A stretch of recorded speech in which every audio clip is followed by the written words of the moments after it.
This is my mom, my dad, my sister, my brother, and of course, me. We're not your average looking family, but that's only because we're not average. We are much, much more than average. We're unique, beautiful, loving, and perfectly imperfect. My two siblings and I are all adopted. Yes, adopted. It's a word that makes many people feel uneasy. It's often looked at in a very negative light. It's actually something that's less socially recognized. To me, being adopted was the best thing that has ever happened to me. Samantha, Michelle.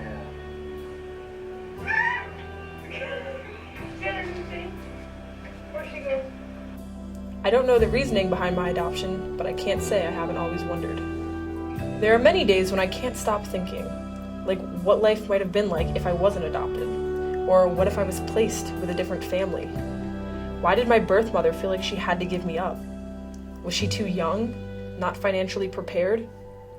Maybe she was a drug addict or an alcoholic. What was my birth father like? Did he actually go to jail like I seem to tell everyone? Was he as nice as my father is now? What if I wasn't so lucky to have the amazing siblings that I have now? There are so many unanswered questions, and once I think about one, the rest just come flowing in. Where is everyone now? What do they look like? Do I look just like them? Do I even have siblings? I'm pretty sure I have at least 2 sisters. Do they look like me? Do they have hair like mine that they struggle with? I love awkwardly telling the doctors repeatedly that I will never have an answer to their questions about if maybe heart disease runs in my family, because I was adopted and that information is just simply not given out. It is kind of scary not knowing what I may be prone to. I won't know what to expect for myself, or even what to tell my kids to look out for. Why didn't my mom want me?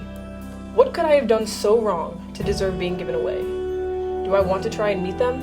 Any of them? What would happen if I did? Would they be happy to see me, or would they turn me away? Do they even want to know me? Have they been looking for me? Should I start looking? Where would I begin? What kind of relationship would we have after that? If we had a close relationship, how would that make my parents feel? Everything just comes racing through my mind all at once. All of the questions, and all of them are unanswered. It's overwhelming sometimes to think that I am 21 years old and still have no idea who my actual mother and father are. It often leads to research. I can't tell you how many times I've Facebook searched my birth mother's name, Donna Sweeney, or Donna McSweeney, or something like that. I used to think my bus driver in elementary school was my birth mother because her name was Donna and she was pale like me with really curly hair. Thank goodness I never acted upon that. There are a lot of unknowns which can be unsettling.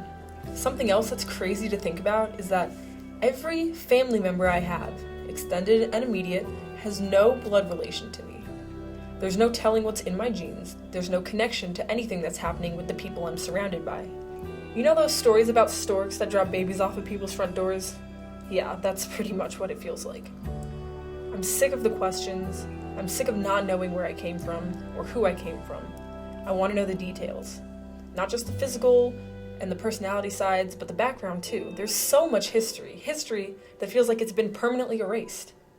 Author John Green once said, "Maybe there's something you're afraid to say, or someone you're afraid to love, or somewhere you're afraid to go. It's gonna hurt, and it's gonna hurt because it matters." No matter how important finding out who my real family is, I can't help but think about my family now.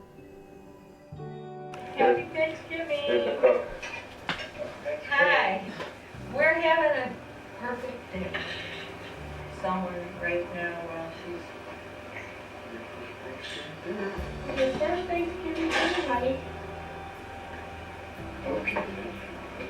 My family is wonderful. We're extremely fortunate, and the best part is that we all get along, for the most part.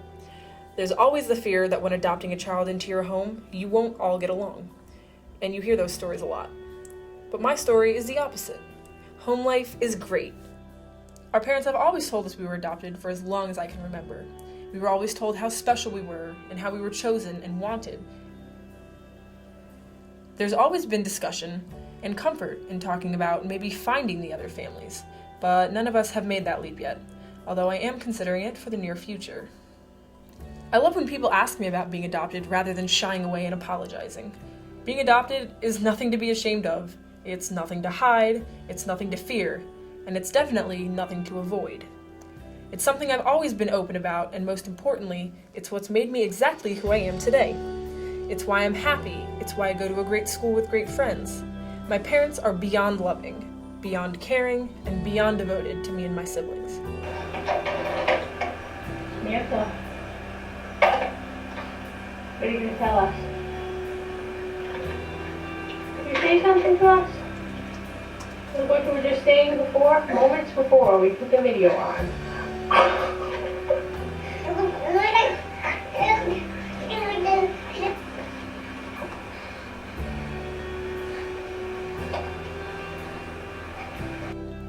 They created this remarkable lifestyle for us, a lifestyle we may not have had otherwise. And even though there's been a lot of confusion as to where I came from, I've never been more sure of who I am. I'm strong, I'm independent, and I'm beautiful. Every little memory and experience has shaped me into exactly who I am right in these very seconds of time. I was chosen. I was wanted. I was cherished. I grew in their hearts. I was the missing piece. I was loved. I was adopted. Do I look bald? Nope, You look upset. you should be. You're adopted. I'm just kidding. I thought that was funny. Okay. It's funny because you're not, like, upset about it. Oh, yeah, no. Sorry. Oh my god, I just hate this Zoom.